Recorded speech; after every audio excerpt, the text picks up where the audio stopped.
Hey guys, I wanted to share a project I've been working on. I'm calling them Quilted Monograms. And there's a few down here that I have done. And it's most of it's done with the embroidery machine. First, we create a little patchwork piece that has a stipple quilting design. And then we create the background piece with the mock hand quilting stitch, so it looks like the quilting is done by hand. And then we applique the letter onto the background. And so those parts are done with the embroidery machine, and then the piecing and putting the pillow together is done with just the regular sewing machine. And I have them available in two sizes. This one is the 5x7, and then like I think the F down here is the 6x10, and this one may be the 6x10. I think that's the 5x7. The only difference is the size of the letter. The pillow comes out to be the same size. And I just wanted to share those with you, and we'll get started and I'll show you how to make them. We're going to go over what you're going to need before we start sewing. So on the little kind of instruction sheet, I have it divided up between the 5x7 and the 6x10 hoop. And you can kind of see the difference here. This one was done in the 5x7 hoop. This one was done in the 6x10. The pillows pretty much come out to the same size. It's just this inside square that we're going to be doing with the embroidery machines. That's the only difference. So, I'm going to be doing the 6x10 on my sample today. So you're going to need the background fabric, and for the 6x10 it's a 7x7. Then the pieces for the inner border for the 6x10 hoop, they're 1 inch wide. For the 5x7, they are 1 1/4 inch wide. Then for the outer border, which is going to be this outside part, those for the 6x10 hoop, they are 2 1/4 inches wide. For the 5x7, they're 2 1/2. Then you're going to need all your little squares for the pieced monogram. For the 5x7 hoop, you need 25 1-inch squares. For the 6x10, you need 36.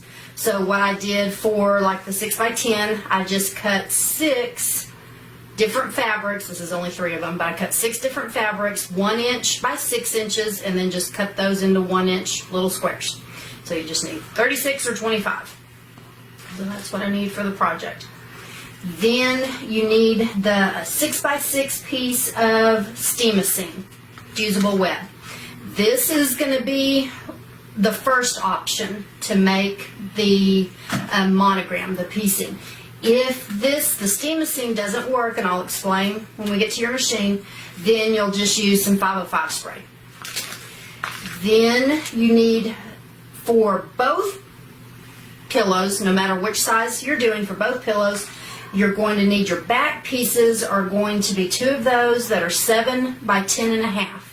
And I've gone ahead and I've hemmed the sides of those. Then your batting. We're not using any stabilizer for any of this. We're using batting. So you need 1 piece that is just large enough to get in whichever hoop you're using.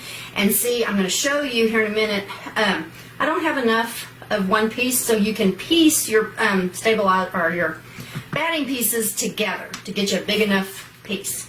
So that's for 1. This is what we're going to use. You need 1 piece for the monogram. Then for the actual pillow, you need a bigger piece. And this one you can piece also, but I just happen to have one that was a little bit larger. It needs to be 13 inches wide, and then at least 13 inches or big enough to get in your hoop. So this was bigger than 13 inches, but I needed it long enough to get into my hoop. And then we'll cut it down. But it does need to be at least 13 inches wide. And then you're going to mark the crosshairs on your batting with the fabric marker. So let's go over, and I'm going to show you how you can piece your batting to make larger squares. What I'm going to do is just zigzag or edge stitch these long edges of the batting pieces together. So I'm using the edge, they call this an edge stitch foot, edge to edge, stitch in the ditch. It has this blade on it. Now it looks very similar to your blind hem foot, but it does work a little bit different because you're able to do this zigzag stitch or stitching in the ditch with it. So I've got my machine set for a zigzag stitch, about a 3 on the width and about a 2 on the length. And I'm using kind of a gray thread. You just want to use a thread that kind of blends in with your batting because it might show up underneath. And you just put one piece of batting on one side, one on the other. Let the blade go right down the middle. And then I'm just going to start. And those just butt right up next to each other. And the zigzag stitch just kind of scoops them in edge to edge. And my batting, I have 3 pieces that I'm having to do.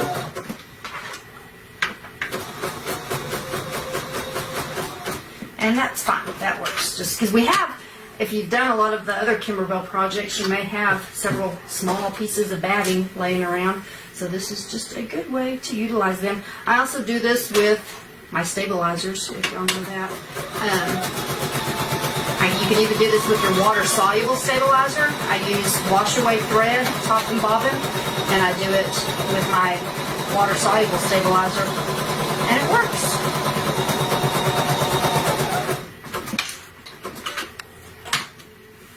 Okay, so now we're going to go over and we're going to start doing the piecing. Now, also another thing that we need to do this mock hand quilting stitch to make it look like it was quilted by hand, you're going to put the color that you want to see for that on a bobbin. So just so that you're not going back and forth and changing bobbin thread, just if you want a full one, you can go ahead and use that bobbin for the whole project.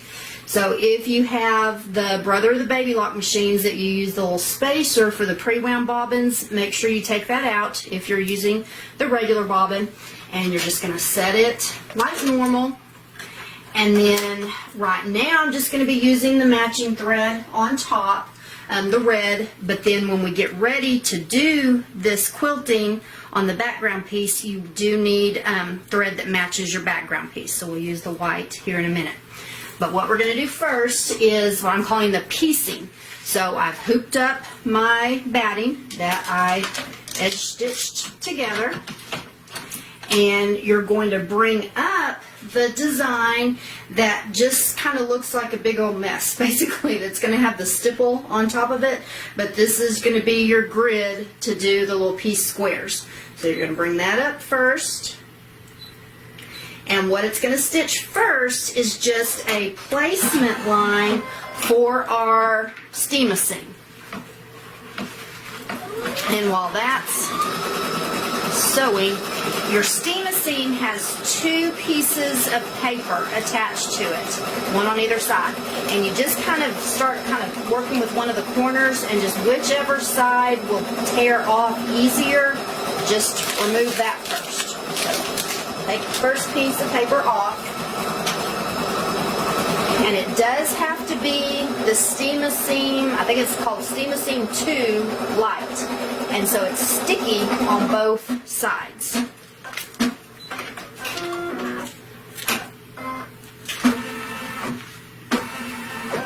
Okay, then you're going to take the sticky side, where the paper that you peeled off, and you're just going to lay that down inside that placement square. And then you do want to press this. So you can take this off the machine and come over to the iron. And this is where the little irons, especially if you're working with the 5x7 hoop, these little irons fit right down in your hoop. And you just want to press this good so that it adheres to your batting.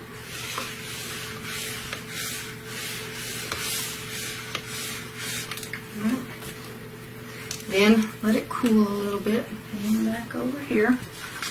And now you peel that other piece of paper away, and that's sticky. All right.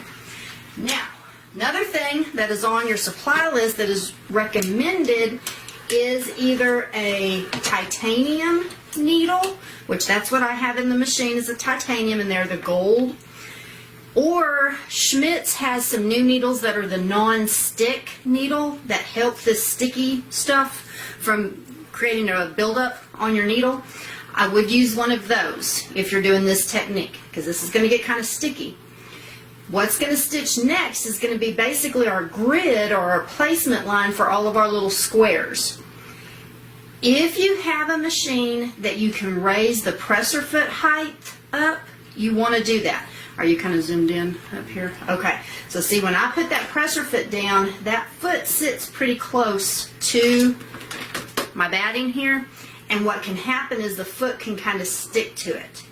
So what I'm going to do, now come over here, just go into the settings of your machine. Now, I've only been able to experiment with this with the Brother, the Baby Lock, and the Bernina machines.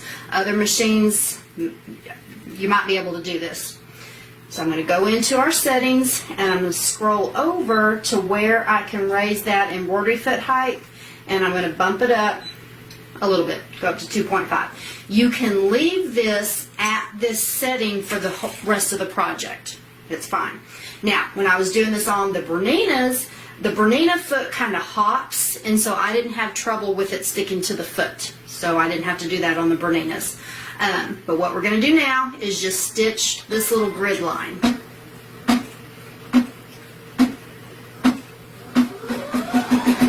that just raises that foot up a little bit so it doesn't stick to the batting and that stem seam. Now, if you can't do that, if you can't raise your presser foot up, what you can do is, I'm going to stop that so I'm not talking over it. I went ahead and I just hooped up my batting, and I edge stitched this one together also, and it's two totally different pieces of batting, but it's okay. I just hooped up the batting. I just stitched the grid line on here so I don't have any steam seam, and then you can just spray it with 505 spray. And so here's a trick. I don't know if you've seen this or not. I don't want to get 505 spray all over my hoop, so I've taken a gallon jug, and you just set that over your hoop and then spray down in there, and it kind of helps contain the 505 spray, and just make sure you spray it pretty good on all the pieces, and then that is now sticky. So then you can just lay your pieces down on that. So that's your other option if you can't raise that presser foot up. So I'm just going to finish stitching this grid, and then I'll show you how to, so you want to make sure it doesn't stick like that. Don't walk away from your machine when it's doing this also, because just in case your foot does stick like that, you can help it along a little bit. Okay, so we'll come back when it's done doing this. Now, I've gone ahead, it's stitched the grid, and I've started placing my little 1-inch squares inside those grid squares. And this is where it gets a little challenging, because you don't want, you know, two pieces that are the same right next to each other and all. So just place them willy-nilly all over the squares, and they just stick to it. This is raw edge, okay? So if you don't like raw edges, this may not be the project for you, because all of this is raw edge. So just try to kind of separate your pieces a little bit. I'm just kind of looking to see what fabrics I have in the line up above it. So like this one, I don't have any green, so I'll put a green one there. Except that's going to put a black one. Yeah, that works out. Here and here. And they don't have to be exactly straight. Just stick them down. Then you want to press it again. That fusible that's down on the batting is still, you can iron it down, and you want these pieces to stick to that really good. So press it, and that's again when your little iron comes in handy.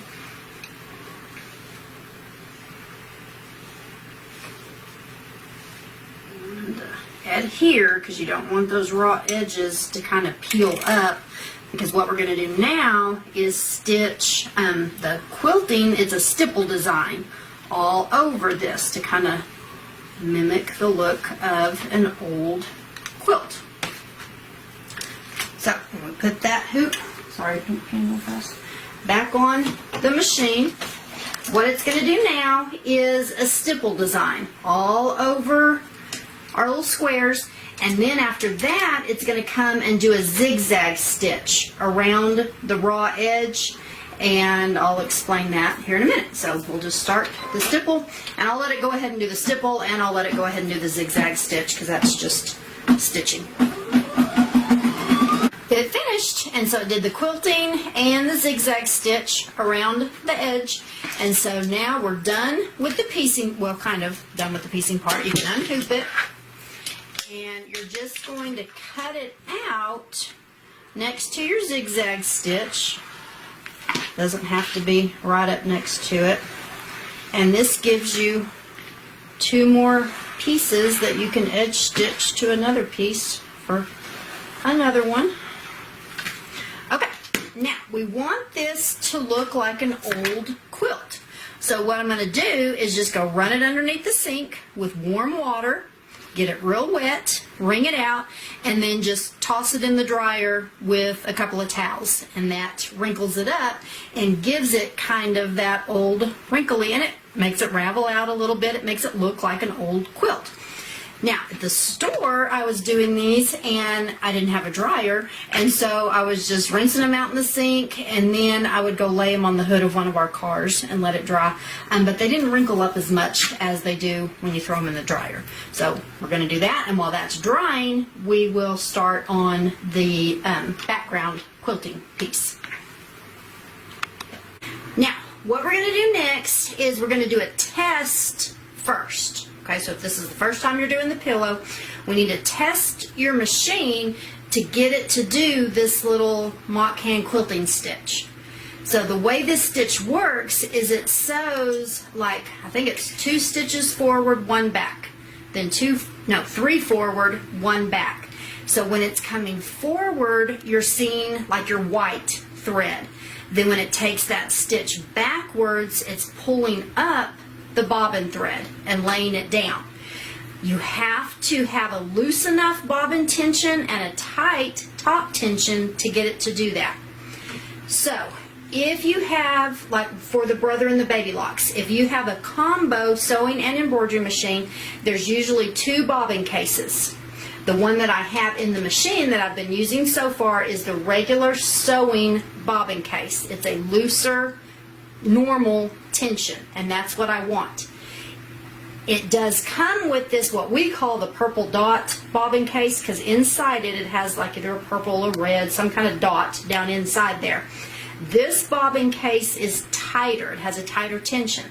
So if you have a combo machine and you're using this bobbin case, take it out and put your regular bobbin case in there. And it doesn't have the dot. If you have, like on my Bernina machine, I have 2 ways of threading the bobbin. I thread it one way for sewing, and I thread it a second way with a tighter tension for embroidery. For this whole project, I just threaded the bobbin for regular sewing, okay, because you want a looser bobbin tension. You don't want it as tight as it normally is when you're doing regular embroidery. Now, if you don't have, so go back. So on your USB stick, I've given you what I'm calling a test pattern, and it fits within a 4x4 hoop, and it just looks like a little tic-tac-toe symbol. And it's what you can kind of start experimenting with to get your stitch the look that you want. And I've kind of done it on these machines, and I know really on the brother and baby lock machines and my Bernina, I just went in and I tightened my top tension up to 8. So you can see kind of where it started sewing. It wasn't pulling it up, but as I tightened up the tension, it started pulling that bobbin case or that bobbin thread up. So I know on this machine I need to go up to about an 8 on my tension. Now, if you work with this test and you just can't get it to do it, don't get frustrated. Just stop doing it and just put regular thread, put the color thread in your top and your bobbin, and just do the stitch. And so this I did with just the regular thread, same color top, same color in my bobbin, and it looks fine. It still kind of gives you that kind of hand-picked look because it's a little bit thicker in areas, and it looks fine. So if your machine just won't do that mock can quilting stitch, don't worry about it. Just do it this way and keep it going because it still looks cute. So I know on my machine I need to tighten up the top tension to an 8. I still have that red in my bobbin, and I still have white in my top. Now I'm not going to tighten it up yet because first we got to lay our fabric down. So we're going to bring up our design that has the monogram on it. So I'm doing an F for this one, and that monogram design has the mock hand quilting and the placement line, the tack down for our letter. So I've hooped up our 13 by at least 13 or big enough to hoop piece of batting, and we marked the crosshairs on it, and you just want to try to get that centered, okay? The only reason you want to try to get this centered is because when we start doing the piecing on the machine, you want to have the same amount of space on either side of your square so that when you start piecing these borders on, you don't run out of batting on one side. That's the only reason I marked these crosshairs, just to try to get it somewhat centered in your hoop. And 13 inches is oversized, so you do have some wiggle room. So you're going to hoop that up, and what it's going to stitch first, I haven't tightened my tension up yet, because what it's going to stitch first is just a placement line where I need to lay my background fabric down. And my background fabric is just the background fabric by itself. It doesn't have interfacing ironed onto it or anything. And I guess I could spray it. You could spray it with 505 spray.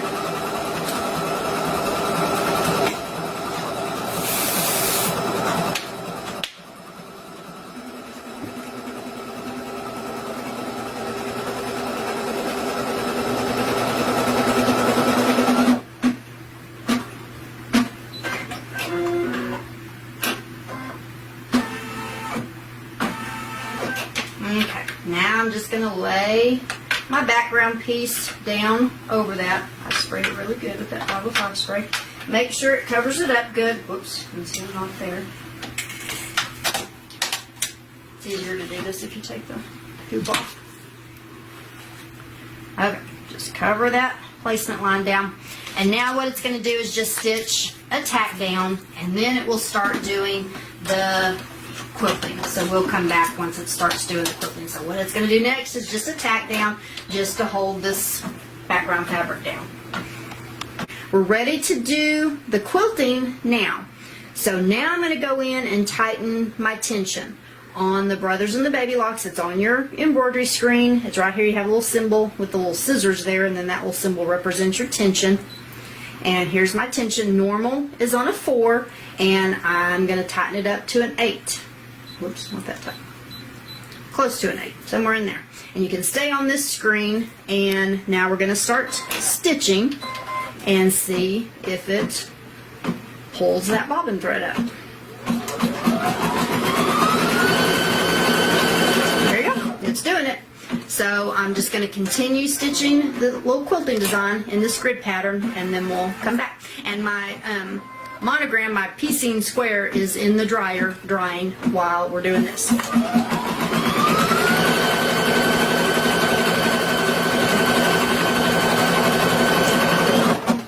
When it's done doing the quilting part, we're going to set the tension back to normal. So I'm going to bounce that back down to 4.0.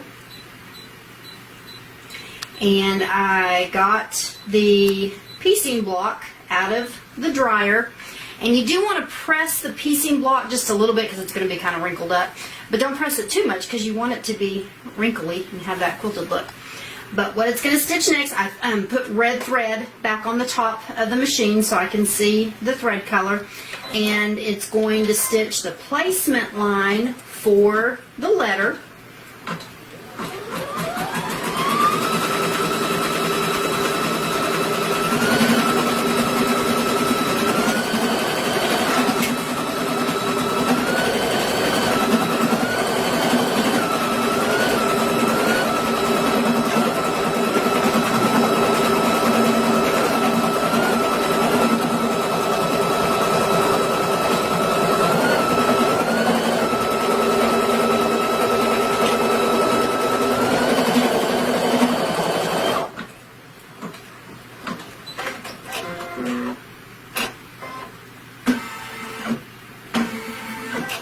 And now we're just going to lay that pieced block down on top of that placement line.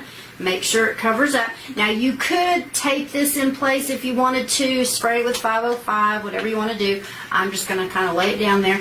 And what it's going to do now is the tack down, and it's kind of a triple stitch, so it's going to go over it 3 times while you're doing the tack down. So when it's done doing that, we'll come back.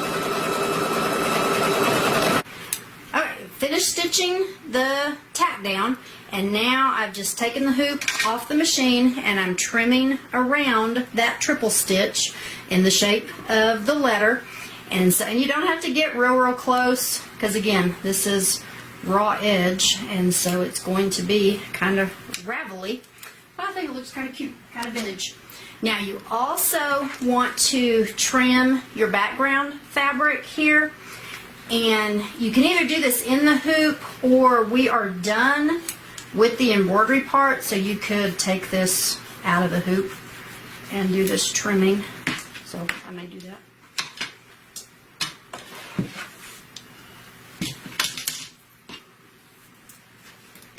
So the rest of this project, the piecing and putting the quilt together, or the pillow together, is going to be done on the sewing machine.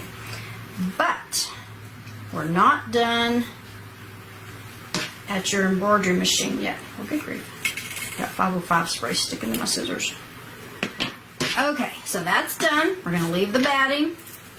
But back on your machine, if you were done with these projects, if you raised that presser foot height, you need to go back and put it back down. So we're going to go back into the piece of paper, go over to that height, and take it back to normal. So on the Brothers and the Baby Locks, they always have that little black box. You know that's normal. So you can take it back to that easily. So now it's ready to do another project, different project, and you're back to normal now.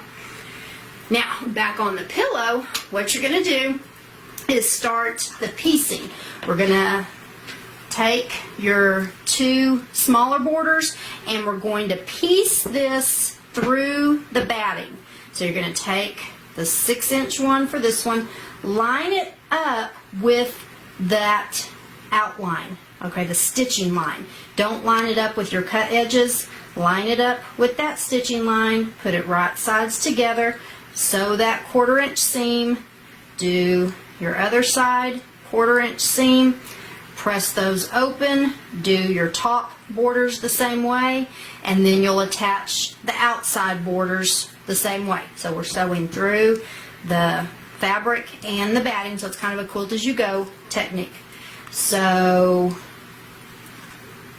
I'll do one. Let's go over to the machine and I'll do a couple of them and then I'll finish. So let's go over to the machine. Alright, so I'm just going to line up my 1/4-inch foot, and remember, you're lining it up with that tack down stitch basically, not the edge of your fabric on the side of your foot, and then just sew down with your 1/4-inch seam.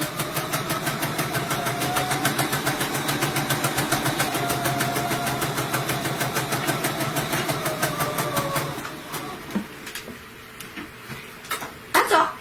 Well, and then you'll just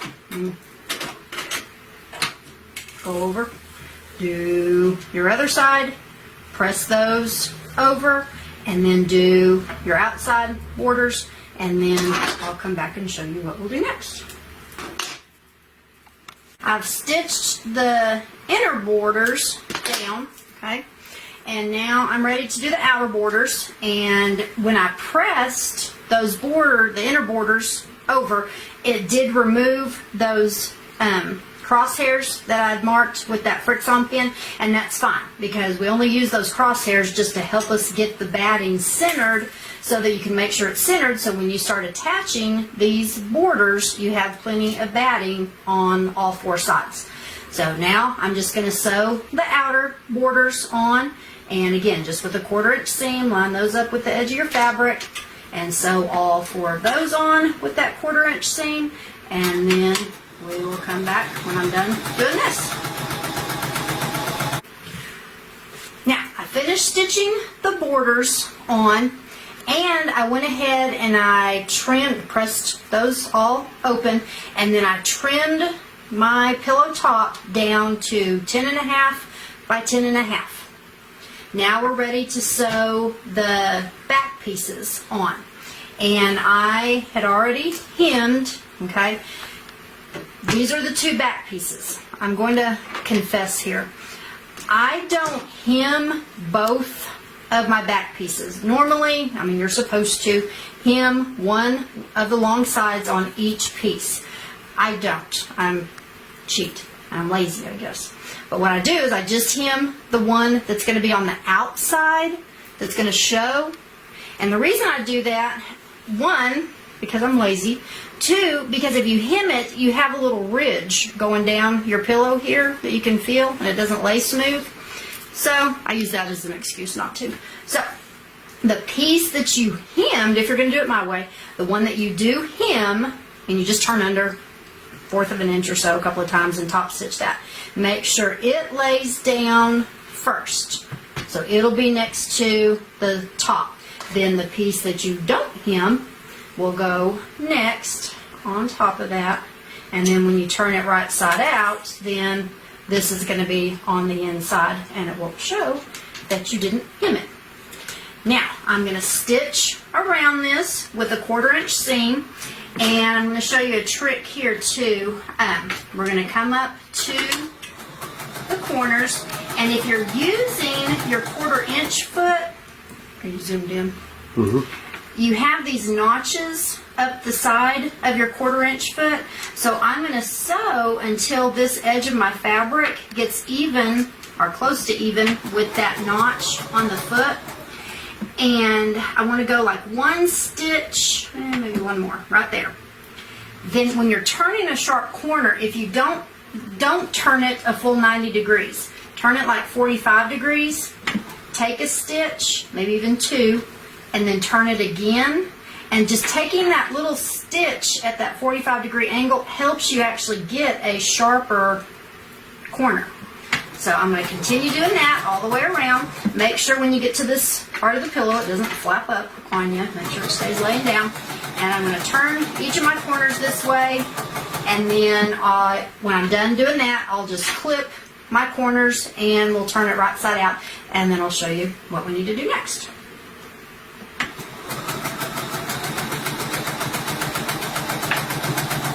The last step is to create the inner border, I guess, for our pillow form. And that creates this little flange on the edge of the pillow. So we need to measure out from the center. It needs to be an 8-inch square because we're using an 8-inch pillow form. So on your monogram, what you can do, what I've been doing, is I just measure my square here, find the center of it, and so the center of mine is right here, and it's hard to see. I've marked it with a little chalk marker right here, the center, and then I measured out 8 inches all the way around, and then I marked that with the chalk marker also. It's kind of hard to see on this dark fabric.